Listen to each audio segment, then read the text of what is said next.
നമസ്കാരം. ഇറാൻ ഇന്ന് കടന്നു പോകുന്നത് ചരിത്രത്തിലെ ഏറ്റവും സങ്കീർണമായ ഒരു ഘട്ടത്തിലൂടെയാണ്. ഒരു വശത്ത് ഇസ്രയേലുമായും അമേരിക്കയുമായും നിലനിൽക്കുന്ന യുദ്ധസമാനമായ സാഹചര്യം, മറുവശത്ത് രാജ്യത്തിനകത്ത് പുകയുന്ന ആഭ്യന്തര പ്രതിഷേധങ്ങൾ. ഈ ഇരട്ട വെല്ലുവിളികളെ നേരിടാൻ ഇറാൻ ഭരണകൂടം സ്വീകരിക്കുന്ന ഏറ്റവും കഠിനമായ മാർഗമാണ് വധശിക്ഷ.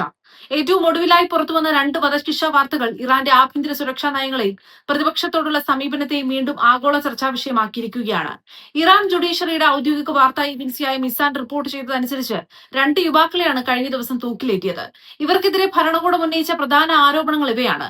നിരോധിത സംഘടനയായ People's Mujahideen Organisation of Iran എന്ന ഗ്രൂപ്പുമായി ഇവർക്ക് ബന്ധമുണ്ടെന്ന് കോടതി കണ്ടെത്തി.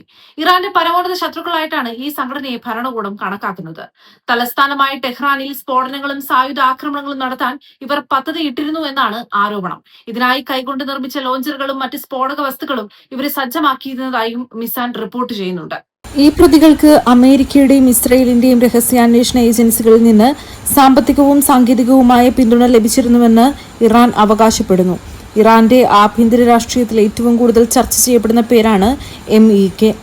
1979 ഇസ്ലാമിക വിപ്ലവത്തിനു ശേഷം നിലവിൽ വന്ന ഭരണകൂടത്തെ അട്ടിമറിക്കാൻ ശ്രമിക്കുന്നു എന്നതാണ് ഇവർക്കെതിരെയുള്ള പ്രധാന ആരോപണം.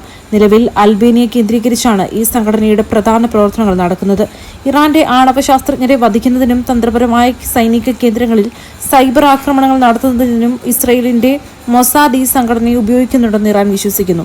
എന്തുകൊണ്ടാണ് ഇറാൻ ഇപ്പോൾ ഇത്രയധികം വധശിക്ഷകൾ നടപ്പിലാക്കുന്നത്? ഇതിനു പിന്നിൽ ശക്തമായ ചില രാഷ്ട്രീയ ലക്ഷ്യങ്ങളുണ്ട്. രാജ്യത്തിനകത്ത് വർദ്ധിച്ചുവരുന്ന ജനകീയ പ്രതിഷേധങ്ങളെ അടിച്ചമർത്താൻ ഭരണകൂടം കണ്ടെത്തിയ മാർഗമാണ് കടുത്ത ശിക്ഷാ നടപടികൾ. വധശിക്ഷ നടപ്പിലാക്കുന്നതിലൂടെ പ്രതിഷേധിക്കാൻ ഒരുങ്ങുന്നവർക്ക് മുന്നിൽ ഒരു മുന്നറിയിപ്പ് നൽകുകയാണ് അധികൃതർ ചെയ്യുന്നത്. ഇസ്രയേലും അമേരിക്കയും ഇറാന്റെ ആഭ്യന്തര കാര്യങ്ങളിൽ ഇടപെടുന്നുണ്ടെന്ന് വരുത്തി തീർക്കുന്നതിലൂടെ രാജ്യസ്നേഹം ഉണർത്താനും ഭരണകൂടത്തിന് ചുറ്റും ജനങ്ങളെ അണിനിരത്താനും ഇറാൻ ശ്രമിക്കുന്നു.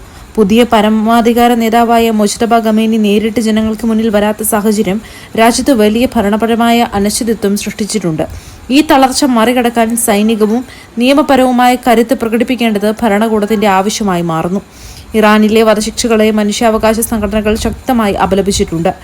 ആംനസ്റ്റി ഇന്റർനാഷണൽ ഉൾപ്പെടെയുള്ള സംഘടനകൾ പറയുന്നത് ഈ പ്രതികൾക്ക് നീതിയുക്തമായ വിചാരണ ലഭിച്ചിട്ടില്ലെന്നും നിർബന്ധിതമായി കുറ്റസമ്മതം നടത്തിച്ചതുമാണെന്നാണ്. ഐക്യരാഷ്ട്രസഭ പലതവണ ഇറാനിലെ വധശിക്ഷകൾ നിർത്തലാക്കാൻ ആവശ്യപ്പെട്ടിട്ടുണ്ട്. രാഷ്ട്രീയ തടവുകാരെ തൂക്കിലേറ്റുന്നത് അന്താരാഷ്ട്ര നിയമങ്ങളുടെ ലംഘനമാണെന്ന് യൂറോപ്യൻ രാജ്യങ്ങൾ ആരോപിക്കുന്നു. എന്നാൽ തങ്ങളുടെ ആഭ്യന്തര സുരക്ഷയിൽ ഇടപെടാൻ ആരെയും അനുവദിക്കില്ലെന്നാണ് ഇറാന്റെ ഔദ്യോഗിക നിലപാട്. ഭീകരവാദികളെയും രാജ്യദ്രോഹികളെയും നേരിടാൻ കർശനമായ നിയമങ്ങൾ ആവശ്യമാണെന്ന് അവർ വാദിക്കുന്നു. ഇറാൻ ഇന്ന് നേരിടുന്നത് ഒരു അസ്തിത്വ പ്രതിസന്ധിയാണ്. പുറമേ നിന്നുള്ള യുദ്ധഭീഷണിയും അകത്തുനിന്നുള്ള ജനകീയ രോഷവും ഭരണകൂടത്തെ മുൾമുനയിൽ നിർത്തുന്നു. ഈ രണ്ട് വെല്ലുവിളികളെയും സൈനികാധിപത്യത്തിലൂടെയും വധശിക്ഷകളിലൂടെയും നേരിടാനാണ് ടെഹ്റാൻ ശ്രമിക്കുന്നത്.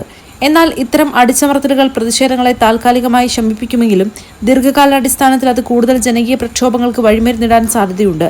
അദൃശ്യനായ ഒരു പരമാധികാരി നേതാവും ശക്തമായ വധശിക്ഷാ നയങ്ങളും ഇറാന്റെ ഭാവിയെ എങ്ങോട്ട് നയിക്കുമെന്ന് ലോകം ആശങ്കയോടെ ഉറ്റുനോക്കുകയാണ്.